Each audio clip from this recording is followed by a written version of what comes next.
자, 경제 즈음인 함께 해주실 두 분 전문가 모셔보겠습니다. 안녕하세요. 안녕하세요. 깐깐한 경제 꼬집어드리는 스마일보이 승문기입니다. 네. 포근하게 가정경제를 어루만져주는 유쾌한 걸 이수연입니다. 오늘은 어떤 주제로 이야기를 나눠볼까요? 네, 오늘 준비한 내용은 청약저축에 대한 내용인데요. 음. 청약저축통장은 은행에서 권유를 많이 해서 맞아요. 많이들 갖고 계실 겁니다. 음. 쭈디는 청약통장 가입하셨나요? 당연히 가지고 있죠. 뭐 내 집 마련의 꿈은 사회생활을 와. 시작하면서부터 갖는 거 아니겠습니까? 꽤 됐어요. 맞습니다. 응. 쭈디는 그럼 청약통장을 가입한 이유는 뭐였나요? 내 집 마련. 내 집 마련. 음. 혹시 유지하면서 아쉬운 점은 없었나요? 얘기해도 돼요. 여기서 다? 되죠. 다 해요. 다. 시원하게. 아니 근데 1인 가구잖아요. 제가. 맞습니다. 그러니까 이게 집을 가지라는 건가 말라는 건가 싶기도 하고 점수가 너무 낮아요. 그러니까 이건 당첨 확률이 너무 낮다는 거. 그리고 돈이 좀 급전이 필요할 때 이거를 찾았을 수가 없어요. 찾으려면 해약해야 되고 그쵸. 뭐 이런 것도 있고 뭐 여러 가지들이 있습니다. 맞습니다. 이런 문제점들도 안고 계시고 음. 그 대부분의 동키분들도 마찬가지예요.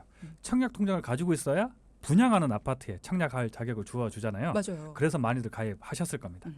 하지만 제가 상담을 하다 보면 금리가 낮고 활용도가 떨어져서 해지해야 할지 유지해야 될지 물어보시는 분들도 많고요. 제 주변에도 많아요. 맞아요. 음.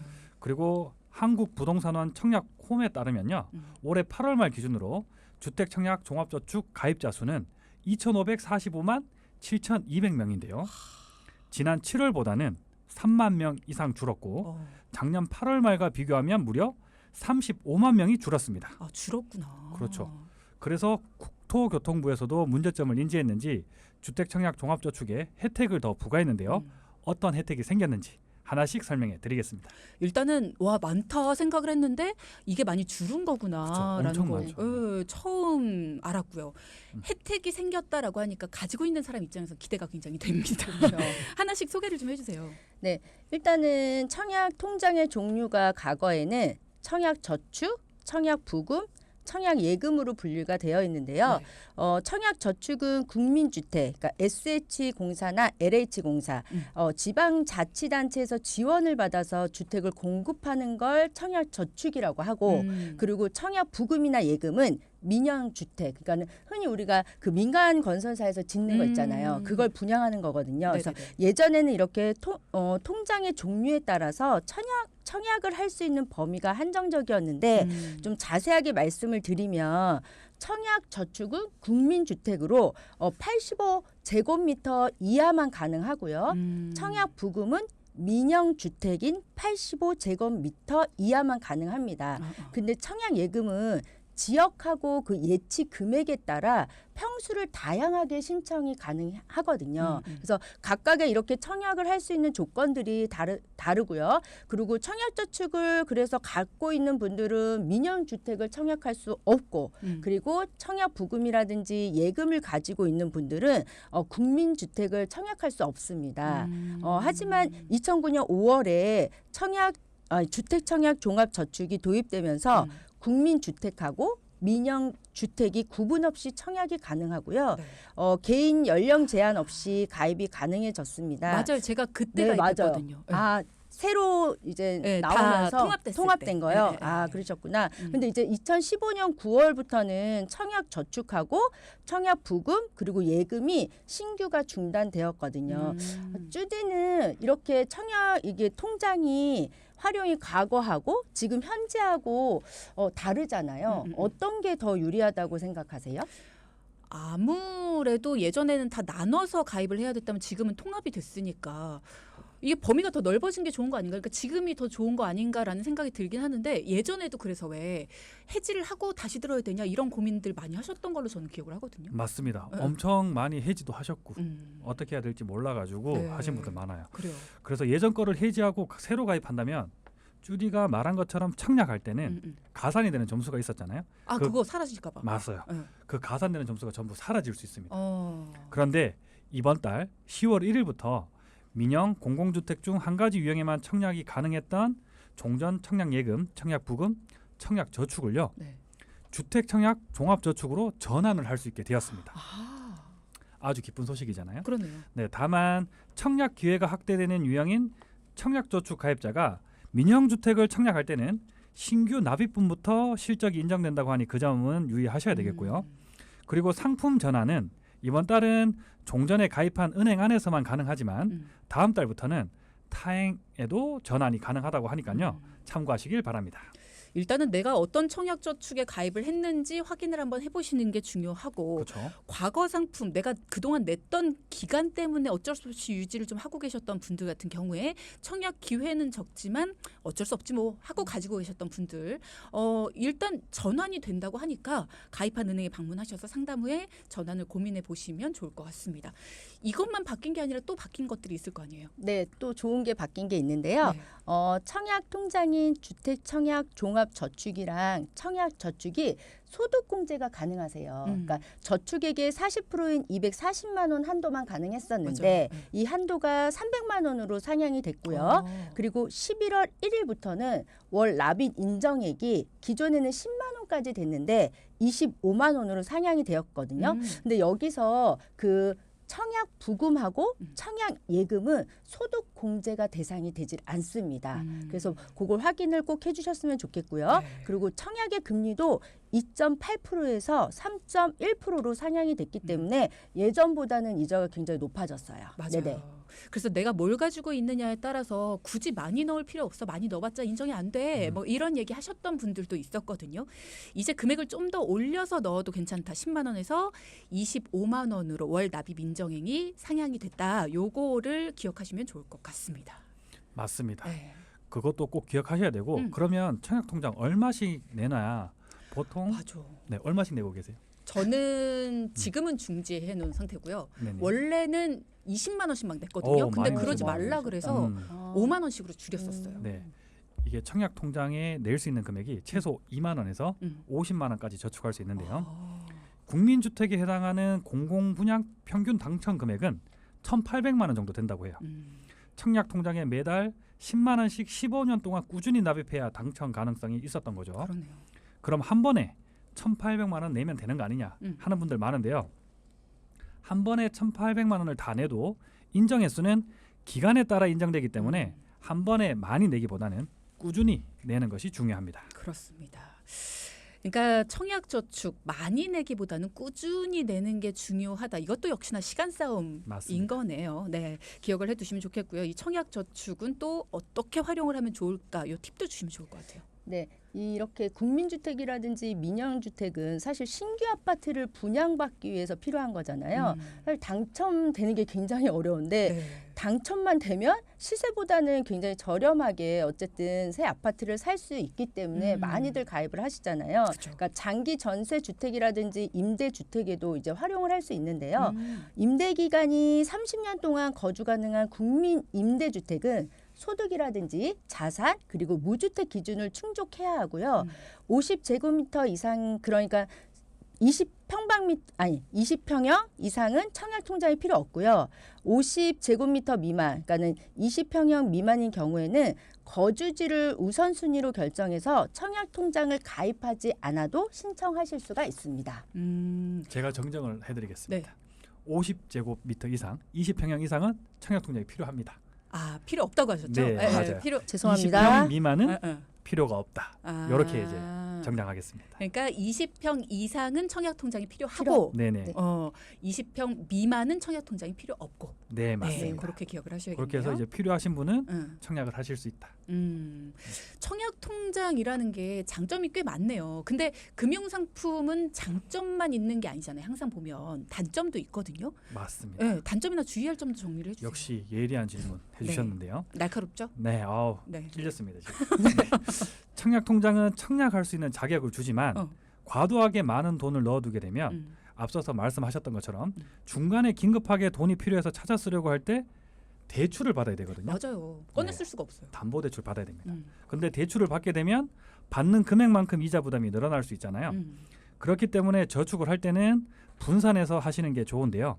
그래서 지금부터는 저희가 저축할 때 고려할 사항에 대해서 알려드리겠습니다. 네, 이거 굉장히 중요할 것 같습니다. 그래서 왜 집을 사는 게 최종적인 목표라고 하더라도 절대 주택 청약에다 다 넣지 마라. 너무 많이 붙지 마라. 맞습니다. 네, 이런 얘기를 해요. 중간에 이거를 꺼냈을 수가 없으니까. 그래서 계란은 한 바구니에 담지 마라. 뭐 이런 얘기들도 많이 하시고요. 자, 그럼 저축할 때 어떤 걸 고려해서 해야 됩니까? 이수견 전문가님. 네. 첫 번째는 수익성, 즉 이자라고 하는데요. 네. 동일한 금액을 넣었을 때 목표 금액에 도달하려면 1%라도 높은 금리를 주는 금융 상품을 저축하는 게 중요한데요. 하이 리스크, 하이 리턴이기 때문에 당연히 리스크가 크면 수익성이 좋은 거고 리스크가 낮으면 수익성이 낮거든요. 네. 그렇기 때문에 내 투자 성향의 진단을 받은 후에 그 성향에 맞게끔 저축을 하는 게 중요하고요. 네. 그래서 혼자 사실은 판단하기가 쉽지 않잖아요. 그럴 때는 전문가의 도움을 받으시는 게 좋겠습니다. 네. 사실은 나는 수익을 좀 많이 보고 싶어하는 모든 사람들의 공통적인 희망이거든요. 맞아요. 그렇죠. 근데 그것만 쫓아서 뭐 코인이나 주식 이거 올라 지금 그래서 그래 돈 막 넣고 이렇게 하다 보면 손해를 분명히 보게 돼 있어요. 누군가를 쫓아서 하다 보면요. 맞습니다. 자, 이런 부분 꼭 기억해 두시고 그 다음에 저축할 때 고려할 점은 어떤 건지 승문기 전문님. 네. 둘째는 안전성입니다. 네. 높은 금리를 주는데 안전하다면 그것보다 더 좋은 건 없잖아요. 어우 정답이죠. 맞습니다. 근데 보통 이제 안전성의 기준을 예금자 보호가 되느냐 안 되느냐 그 여부를 따지시는데 네. 이 예금자 보호 한도는 금융기관 1인당 원금과 소정의 이자를 합쳐서 5천만 원 한도 내에서 보호를 해줍니다. 네.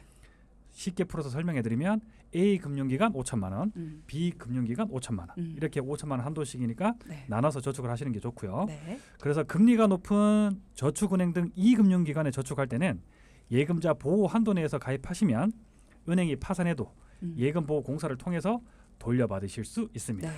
이 부분 요즘에 정치권에서 참 뜨거운 이슈가 되고 있는데요. 이 부분은 저희가 오늘 4부에서 또 얘기 나눠볼 거니까 기다려 주시고요.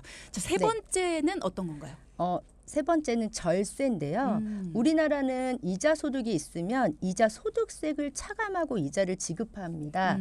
금융상품에 따라서 세제 혜택을 달리하고 있는데요. 네. 우선 세금을 떼지 않는 거를 비과세 상품이라고 하고 세금을 우대해 주는 거를 세금 우대 상품이라고 합니다. 네. 그리고 연말 정산 때 도움을 받을 수 있는 게 세액 공제 상품인데요. 네. 이렇게 크게 세 가지로 분류를 할 수 있는데 금융 상품에 따라 저희가 사실은 너무 종류가 많거든요. 그래서 저희 월요일 팀이 매주 하나씩 소개를 해드릴 테니까요.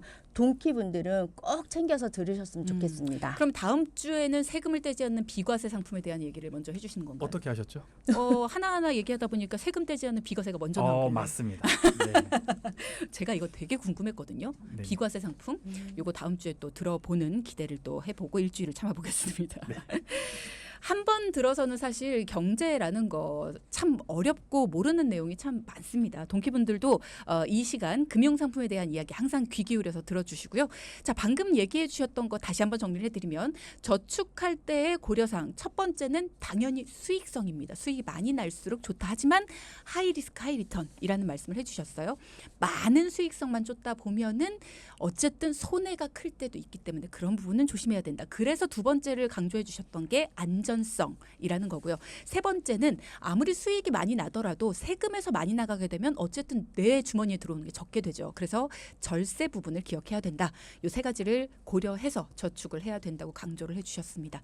자, 여러분도 내가 수익성만 쫓다가 손해를 많이 본 경험이 있으시다면 그리고 너무 안전함만 보다 보니까 내가 남들보다 돈을 많이 투자하고 있는데도 불구하고 너무 수익이 안 나고 있다. 이런 부분에 불만을 갖고 있진 않으신지 그리고 세 번째인 이 세금 부분, 세금 절세하는 거 이런 부분을 너무 내가 모르고 있어서 수익은 많이 나는데 세금으로 대부분 나가고 있진 않은지 이런 부분들도 꼭 기억을 해두시고 강조하는 부분들 잘 들어주셨다가 내가 부족한 부분이 있다면 전문가의 도움 받아서 내가 부족한 부분은 탄탄하게 메워서 내 자산도 조금 더 탄탄하게 쌓아 올려보시면 좋을 것 같습니다.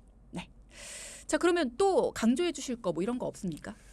네, 하나 더 덧붙이자면 저축은 지난 시간에 말씀드렸던 현금 흐름표상에 수입과 지출 내용을 먼저 파악을 한번 해보시고요.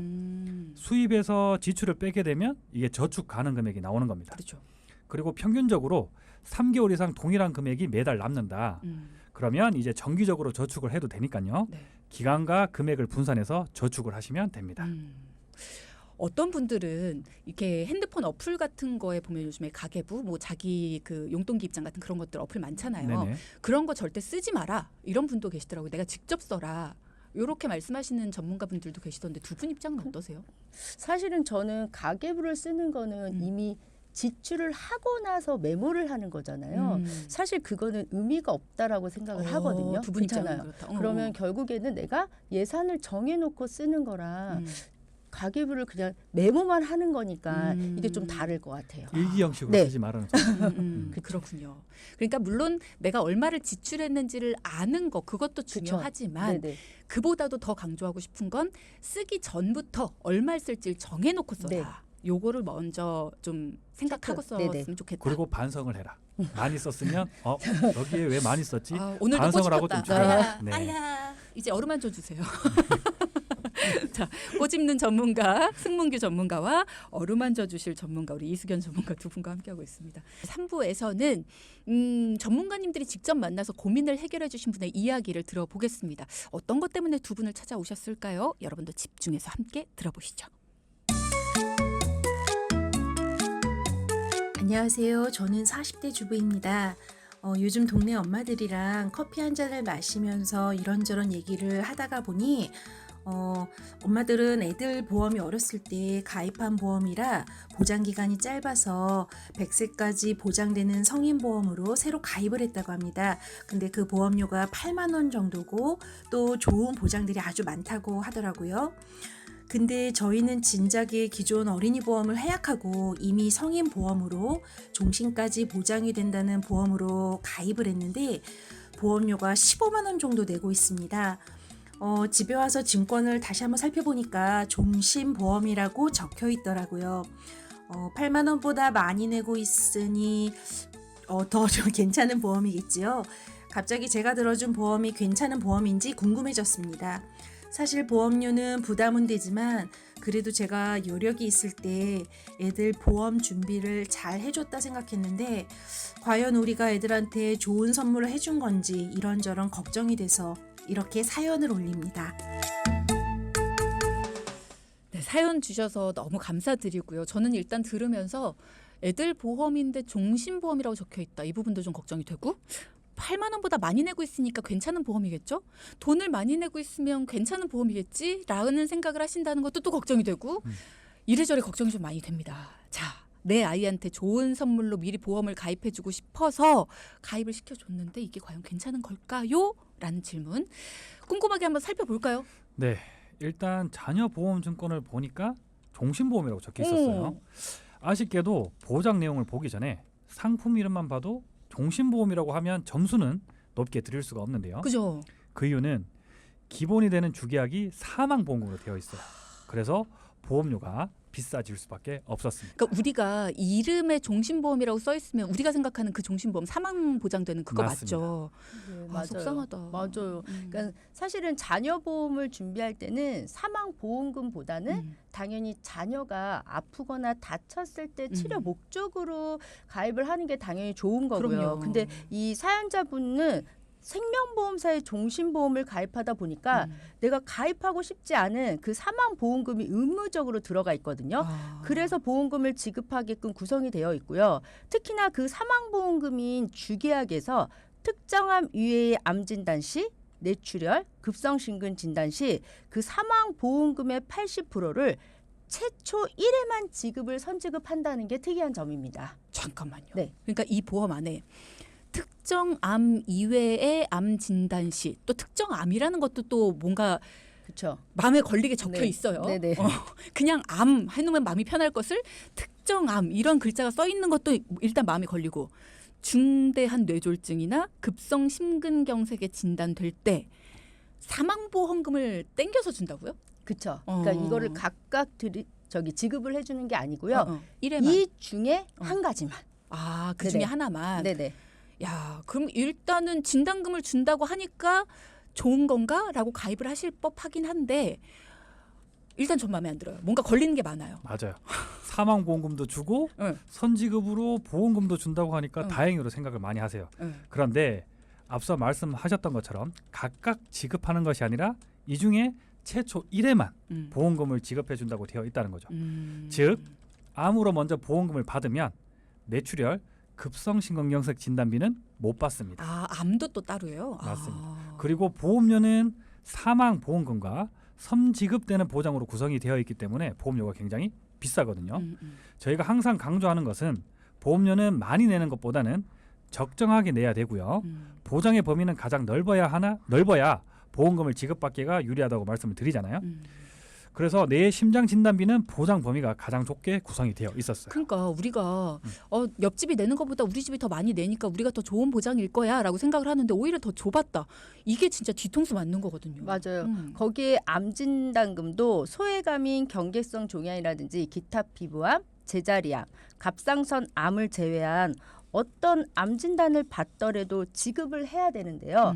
여기서 그 특정암 이외의 암 진단금은요. 그 특정암이 유방하고 여자한테 가장 발병이 높은 유방, 남자는 전립선. 이 두 가지를 제외한 암 진단금 시 지급을 한다고 되어 있어요. 특정암이란 그 네. 단어가 걸렸다니까요. 맞아요. 네. 그리고 그 암 진단비는 유사암, 아까 처음에 말씀드렸던 갑상선, 기타 피부암, 제자리 경계성 이거를 제외한 암 진단 시 지급을 해야지만 가장 보장의 범위가 넓은 거거든요. 그러니까 이렇게 단서 조항이 만약에 있다라고 하면 당연히 보장의 범위가 좁을 거고 네. 그리고 그 보장의 한도도 금액이 차등으로 지급을 된다고 생각하시면 되거든요. 네. 그래서 암 진단금은 만약에 예를 들어서 사망보험금이 없이 따로 만약에 가입을 했다라고 하면 비싼 보험을 이렇게 내실 필요가 없고 저렴하게 가입을 할 수 있기 때문에 불필요한 지출이 발생할 수 있는 거죠. 네네. 뭔가 여러분도 증권을 이렇게 쭉 보시면 단서 조항이라는 거, 뭐 이런 건 제외, 아니면 뭐 특정, 뭐 이런 단어들이 있으면 뭐지 싶은 거 있잖아요. 우리가 봤을 때 이건 뭐지 싶은 거. 그런 단서 조항이 있으면 일단 의심을 해봐야 되는 겁니다. 이게 있다고 저렴해지는 거 아니에요. 이게 있다고 더 좋은 거 아닙니다. 이게 있으면 뭔가 이상한 거예요. 그죠? 정답입니다. 네. 예, 약관상에 자세히 나와 있어요. 음. 그래서 보통 소비자분들은 약관을 안 보거든요. 맞아요. 그래서 어떨 때 고생하시냐면 음. 보험금을 받을 때 맞아요. 고생을 많이 하기 때문에 정확하게 가입한 보험 약관은 볼 줄 알아야 되는데 못 보면 전문가의 도움 받으시면 되고요. 맞아요. 자, 그러면 이 보장의 구성도 좀 궁금하거든요. 구성은 어떻게 되어 있습니까? 네, 네. 주계약 1억 음. 여기에 이제 사망 보험금과 아까 말했던 암 뇌출혈 급성 심근경색 시에 진단받으면 80% 선지급되는 거고요. 그리고 수술 특약, 입원 특약, 재사망, 재장애, 재보장, 암 입원비, 암 수술, 항암 약물, 항암 방사선 이렇게 얘기하면 모든 보장이 골고루 구성되어 있는 것처럼 보이지만요. 되게 많아 보여요. 네. 네. 납입 기간 얼마 동안 내야 되냐면 55세까지 내야 했고요. 그리고 보장별로 만기 일자는 다 달랐어요. 80세 만기도 있고 100세 만기도 있고 3년 갱신 담보까지 있습니다. 그리고 매월 보험료는 14만 7천 원 내고 있었는데요. 갱신 특약을 제외하고 전체 보험료를 제가 계산해 보니까 총 6,500만 원 정도를 납부해야 하는데요. 이 납부할 총 금액을 말씀드리니까 이 사연자분도 깜짝 놀라셨습니다. 지금 이 담보들 그리고 또 몇 세까지 내야 되는지 이게 다 내 얘기가 아니고 내 아이 얘기예요. 맞아요. 납입하는 기간이 이렇게 깁니다. 55세까지 다 내야 되고 그것도 55세까지 내는 게 제일 짧은 거예요. 80세, 100세까지 보장되는 거 3년 갱신 담보. 게다가 총 6,500만 원을 납부해야 된다. 자, 일단은 이거 진짜 굉장히 심각한 일인 것 같고요. 저희가 5천만 원 목돈 만들기 이런 플랜들도 세울 때 굉장히 힘들어하잖아요. 이래서 전문가의 점검이 필요한 것 같습니다. 네. 네, 맞습니다. 이렇게 매월 보험료가 아니라 총 납입 보험료를 반드시 꼭 체크를 하셔야 되는데요. 보험 점검을 할 때 하나 더 꼭 보셔야 될 게 뭐냐면 바로 2번 1당이거든요. 네. 사실은 2번 1당은 실손보험에서 다 보장이 가능하세요. 근데 1, 2만 원을 받기 위해서 보험을 가입하기보다는 사실 우리가 크게 아팠을 때 진단금 1,000만 원, 2,000만 원 이렇게 목돈을 받기 위해서 보험을 가입하는 게 더 도움이 되잖아요. 그래서 사실 우리가 2, 3만 원 못 받는다고 해서 우리 집이 기울거나 잘못되진 않잖아요. 네. 그래서 큰 위험에 대해서 준비를 하시는 게 좋습니다. 그러니까 내 증권에 2번 1당이라는 게 있으면 요거는 빼는 게 좋다. 그렇죠. 없는 게 점검을 낫다. 한번 해보시는 게 좋죠. 왜냐하면 당일부터 나오는 경우가 아니라 대부분 입원을 하더라도 4일째부터 입원비가 나오거든요. 네, 그래서 그 부분에 대해서는 좀 불필요하다고 생각하시면 그 보험료도 줄이는 게 훨씬 좋을 것 같습니다. 입원하고 나서 4일째부터 나오면 보통 입원 4일까지 안 시켜줄 거예요. 맞아요. 요즘에? 요즘은 맞아요. 네. 뭐 금방 퇴원을 하더라고요, 대부분. 아니 근데 왜 이렇게 비싸요 입원비 일당? 많이 타시기 때문에 비싸졌습니다. 옛날보다. 이렇게 비싼데 사실 우리가 도움받기는 쉽지가 않다. 그렇기 때문에 여러분이 보험료 왜 이렇게 많이 나가지 우리 집은? 이런 생각이 드시면 증권 속에 입원 일당이라는 게 가입되어 있는지 한번 확인해 보고 이게 있다면 요거는 일단은 없애는 게 훨씬 더 좋을 수 있다. 그리고 없애는 거는 잘 없애야 되기 때문에 전문가의 도움을 받는 것이 필요하다. 잘 없앤다라는 건 이겁니다. 내가 냈던 돈을 어떻게 손해보지 않고 없앨 수 있는 방법이 없는지 이런 것들을 살펴볼 필요가 있기 때문에 그런 부분들은 전문가의 도움 받아서 하실 수 있다.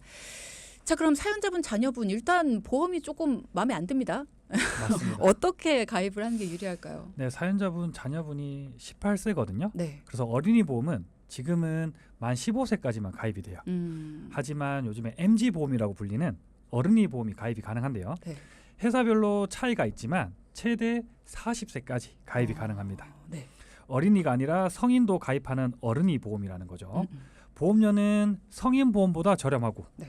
보장은 어린이 보험처럼 현존하는 보험 중에 보장 범위가 가장 넓게 적용해서 가입할 수가 있습니다. 네. 그리고 또 다른 특징이 하나 있는데요. 그게 납입 면제 조건이에요. 성인 보험보다 좋은데 성인 보험은 납입 면제 조건이 암, 뇌졸중, 급성심근경색 진단 시 납입 면제가 되는데 어린이 보험 같은 경우는 암, 뇌혈관, 허혈성 심장 진단 시 보험료가 납입된다라는 건 보장의 범위가 넓었을 때 혜택이 된다라는 거기 때문에 더 유리한 거죠. 그리고 소외감 진단을 받았을 때도 납입 금액의 50%를 지원을 받을 수가 있거든요. 그러니까 어른 보험은 뇌출혈이라든가 아니면은 급성 심근경색, 뭐 뇌졸중이네요. 뇌졸중이나 급성 심근경색 아니면 암 이럴 때에만 납입 면제 혜택이 있는데 어른이 보험은 뇌혈관 질환, 허혈성 심장 질환 진단 시에 그리고 암일 경우에 보험료 납입 면제가 가능하기 때문에 그리고 소외감 진단을 받은 경우에도 50%는 지원이 가능하기 때문에 남은 기간 동안에 쭉. 네. 그러니까 이런 것들은 훨씬 더 유리할 수가 있다라는 겁니다. 어른이 보험은 어떤 플랜으로 또 하는 게 내 아이한테 유리한가? 이런 것들도 다를 수 있잖아요. 네. 3대 진단비인 암 진단비, 뇌혈관 진단비, 심장질환 진단비, 상해 질병 수술비를 보완했고요. 그리고 요즘에 암 진단을 받고 암 치료 시에 급여가 아닌 비급여 시에 해당되는 치료를 받았을 경우에도 보장이 가능한 것들이 있거든요. 네네. 그 부분까지 준비해 드렸는데요.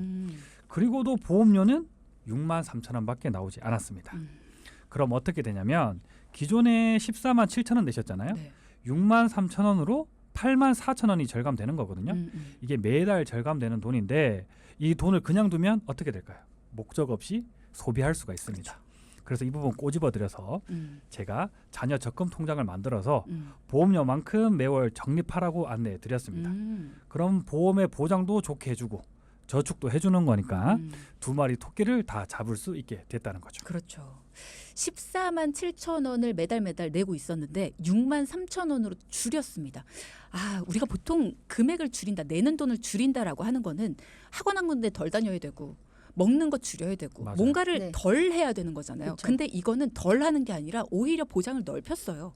오히려 내 아이가 좀 덜 아파도 조금 뭔가 증상이 덜 해도 내 아이가 덜 다쳐도 그러니까 괜찮은 거여도 더 넓게 보장받을 수 있는 겁니다. 그러니까 폭넓게 울타리가 더 촘촘해진 거예요. 그럼에도 불구하고 금액은 줄었습니다.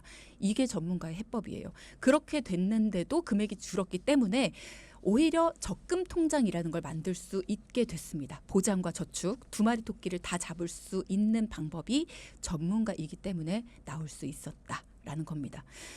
우리가 보험 얘기를 하면서 항상 그런 얘기하죠. 건강 보장도 되면서 저축까지 되는 완벽한 상품 하나로 가능할까요? 그런 건 없다.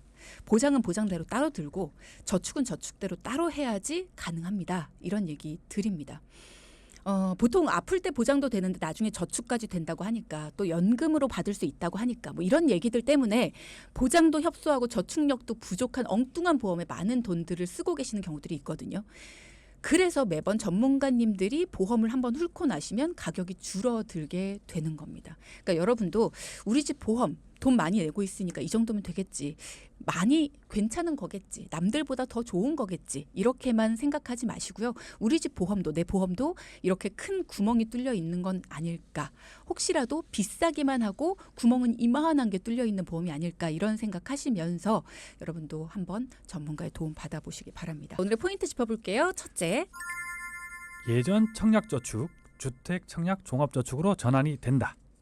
기존에서 새로운 걸로 전환하면 선택의 폭이 넓어지니 좋은 제도는 적극 이용하자. 네. 둘째. 35세 성인도 어른이 보험이 가입이 가능.